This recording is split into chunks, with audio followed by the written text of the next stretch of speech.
All right, I'm going to make this pretty fast, but this story I just saw kind of blew my mind, so I want to talk about it, which is the fact that Google just paid, or recently paid, $2.7 billion to hire this AI genius who had quit in frustration. I think this is crazy, and I just posting on X, and I honestly didn't get a ton of engagement on it yet, but to me, people are missing the point of that. I have worked with freelancers for over a decade. These days, I hire freelancers. I don't really teach or coach or train them or anything like that. But I'm constantly talking with them and consultants and sort of service providers in general, right? And there's this interesting thing that happens. I'll give you an example. I was talking to somebody yesterday who is a contractor for one of my companies. That's a direct to consumer company in the medical space. We're doing a couple $1 million a month. Company's going well. He has another company that I want to keep this broad because I don't want to blow this person up. But basically, they provide services to content creators. So let's put it that way, right? And their business is struggling a bit. They're they got to about $80,000 a month in recurring revenue, but then they changed the model, kind of got screwed up. Now they're down to like 20K a month in recurring revenue, and they basically have this gap of like 16K a month, and they're like worried about the longevity of the business. And so the whole call was super valuable. Talked through it. Basically, he told me this. I was like, let's get on a call and we'll kind of map it out and let me help, right? And I did it purely from a perspective of helping, and just wanting to, this person's done great work for us and I want to make sure that they are able to keep doing great work for others. And one of the things I said was, hey, let's create some packages for what you're doing. It's around UGC stuff, right? So basically going and finding UGC creators, getting product in their hands, getting them to shoot videos, sourcing the creators, getting the videos, doing the editing, whatever's needed, all that kind of stuff, which is really valuable to a lot of, D2C brands and e-com and all of that. And I'm like, look, share some packages with me or create a package or something, then I'll post it into our mastermind where we've got a bunch of business owners doing between 3 and 300 million plus per year. And yeah, I guarantee you some of them would want to hire you for this work, right? And we had this whole long talk about kind of undercharging and all that kind of stuff. But then he hit me up with the idea for his packages today, and it was like $3,500 a month for what I shared. And he was like, do you think that's, enough value? And it's like, dude, it's like the value is fine, but make your retainer at least $5,000 a month, right? Because you get 3 people, your business won't go under anymore, right? With 3 people paying you $5,000 a month. And he hasn't replied yet. I'm sure he'll say okay because of my advice on it. But right, that instinct to undercharge, this person's great, right? They do something similar for us. They do an awesome job. They do some other things for other clients. But the point is, I'm like, but then he went to undercharge so dramatically. And I just thought about that with so many people and consultants, right? It's like, I talked to them about this yesterday too, because it was like they had a done for you package, but they were trying to do so many different things with it, and the most they charged ever for their done for you package was $5,000 a month, which is why they switched to a done with you package, but they attracted a different type of client. So the real lesson here, or one of the real lessons, is usually if you're the caveat to all of this is you have to be really, really, really good at what you do, right? So whether that's a copywriter, which is how I started, and a lot of copywriters follow me or on my email list or watch my YouTube channel or on X or whatever, or you're just a consultant, for a marketing consultant, you do, UGC stuff, whatever it is, right? You have to be world class dev, design, whatever, right? World class. That's always the caveat. But if you are world class, you could almost always be charging dramatically more than you are. And the reason you're not is, well, there's a couple of reasons. One is probably your mindset and imposter syndrome and all these sorts of things, which is why mindset stuff is real. And the other part of that is you're not talking to the right clients or the right people, the right prospective clients, and then you're not giving them the right package or the right offer. And it's so when you want to be like, no, dude, okay, the average, you've heard stories of Google's paying AI people $1 million salary, $2 million salaries. OpenAI is paying somebody a $2 million salary, right? It's all right, so then you think, well, that must be the ceiling. This guy, they literally bought his company, right? He's this co-author, he's very smart, world class, right? When his startup began to flounder, Google came in and wrote him a check for $2.7 billion. Official reason was to license his technology, but the deal included another component. He agreed to work for Google again. Within Google, his return is widely viewed as the primary reason the company agreed to pay the multi-billion-dollar licensing fee.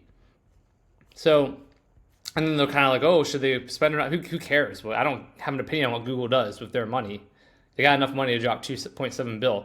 And that's the whole point, is that could drop $2.7 billion on a single person because, the right relationships and they're world class at what they do. And, Google is the right kind of client. And in this case, they're hiring them, but hey, man, you want to go hire me for $2.7 billion? I'm probably going to say okay to that deal, right? Even I would say I'm not for hire ever. Give me a multi-billion-dollar deal, I'm probably for hire, right? And so, it's just wild to me. Then you've got freelancers and consultants out there who are scared to ask for 10% or 20% more to double their rate. But it's it's not the money, it's the client. It's who are you speaking to. I'll give you one more quick example and then I'll end this video. I recently put a thing to my email list of about 10,000 people, which is, by the way, a lot of them are freelancers and people like that. But I have, obviously maybe 20% are business owners. And my friend had been diagnosed with stage 4 cancer. He was having this surgery. I was like, I really want some extra cash to be able to help him with things, which is good, by the way, because it turns out the health insurance is like a scam and it's just this whole awful thing. So having all this extra money around to be able to help him is turned out to be really valuable. But basically the deal is, hey, I'm going to come in and help you find wins that pay for myself. I'm going to maybe, give you 5 to 10 hours a week, and it's going to be $75K a month, right? Put out the email, put that out to my list, had a couple of people reply very quickly. One of those people was a really good fit for it. They hired myself, and I brought in my COO to also help, so there's an operational component too.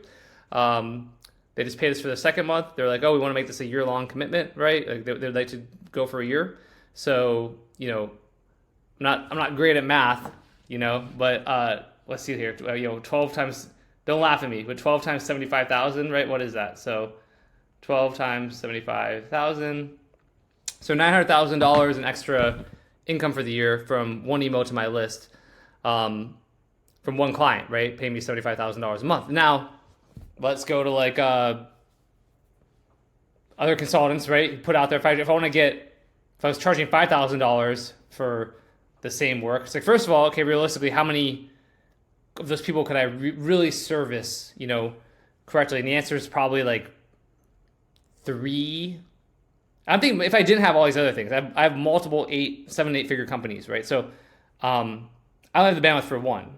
But say I'm not me, I'm really good, but I only do consulting, right? In that case, how many hours a week do I really want to work? Let's say I want to work 60 hours a week because I'm a beast, right? Okay, cool. So, if I'm doing 10 hours a week on average, 6 people, if I charge 5K per person, so I could basically make $30,000 a month working 60 hours a week and, kind of hating my life in some cases because I'm man, I'm grinding.